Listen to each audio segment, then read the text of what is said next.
আসসালামু আলাইকুম, সবাই কেমন আছেন? আশা করি সবাই অনেক ভালো আছেন।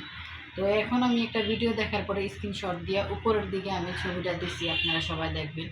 তো যারা ড্রাইভার আছেন তারা একটু সতর্কভাবে রাস্তাঘাটে চলাফেরা করবেন, কেননা যারা অনেক রাত্রে গাড়ি চালান, গ্যাস ভরেন, তাদের অনেক জায়গায় অনেক প্রবলেম হয় ছিনতাইকারীদের। তো এই ভিডিওটা জানি না আমি কোন জায়গায়, কিন্তু আমি স্ক্রিনশট দিয়ে আমি আপনাদেরকে দেখাইতেছি, মানে লোকটা কিভাবে ড্রাইভারটাকে মানে কুপাইতেছে। তো আমি দেখার পরে আমি সাথে সাথে এটা স্ক্রিনশট দিয়ে দেখাইতেছিলাম। তো যারা ড্রাইভার আছেন তারা সবসময় কেয়ারভাবে চলাফেরা করবেন। আমার ঘরেও একটা ড্রাইভার আছে, কিভাবে, আমার স্বামীও একজন ড্রাইভার, তার কারণে আমি এই ভিডিওটা তৈরি করতেছি এখন আপনাদের জন্য। তো সবাই সতর্কভাবে থাকবেন।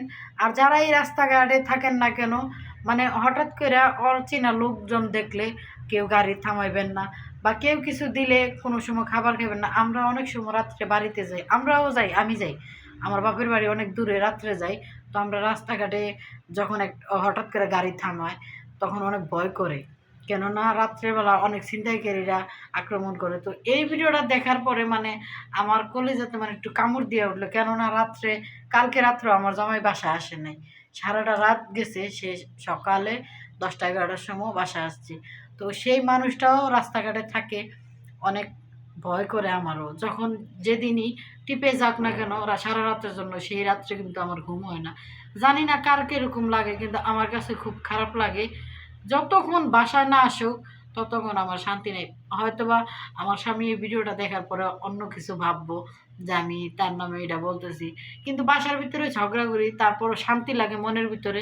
ওই মানুষটারে দেখি, ঝগড়া করার 2 মিনিট পরে হলেও তার সাথে কথা বলে, কিন্তু রাস্তার যখন বের হয় তখন কিন্তু তার সাথে কথা বলতে পারি না, কেন সে গাড়ি চালায়, এই কারণে কথা বলতে পারি না।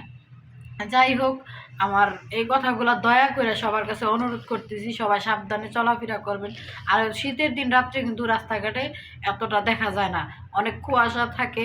তো সবাই একটু সতর্ক থাকবেন, রাস্তাঘাটে চলাফেরা সাবধানে করবেন। যে যেখান থেকে আমার ভিডিওটা দেখবেন, অনুরোধ করতেছি সবাই শেয়ার করে দেবেন।